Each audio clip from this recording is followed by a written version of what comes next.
খ্রিস্ট ধর্মাবলম্বীরা বিশ্বাস করেন বেথলেহেমের গোশালায় কুমারী মাতা মেরির কোলে আজকের এই দিনে জন্ম নেন যীশুখ্রিস্ট। তিনি এসেছিলেন মানবজাতিকে রক্ষা করতে, আলোর পথে নিয়ে যেতে।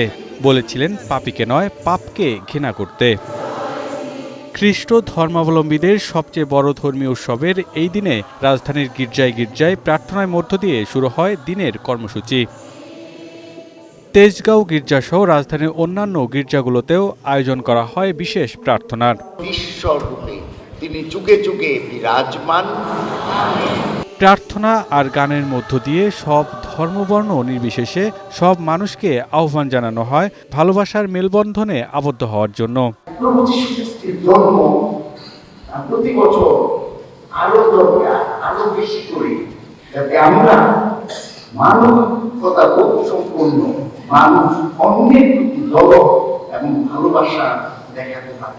খ্রিস্ট ধর্মাবলম্বীরা বলেন সমস্ত বিশ্বের পাপ মোচন করতেই আবির্ভাব হয়েছিল যীশুখ্রিস্টের। যীশুখ্রিস্টের জন্মই হয়েছেন মানবজাতির কল্যাণের জন্য এবং সকল মানুষের মধ্যে ভালোবাসার সৃষ্টি করা। সবাই মিলেমিশে থাকতে পারে, এটাই আমাদের দরকার। সব পরিচিত মানুষ সবার সাথে দেখা হলো। সবাইকে শুভ বড়দিন। উৎসব নির্বিঘ্ন করতে গির্জাকে ঘিরে বাড়ানো হয়েছে নিরাপত্তা।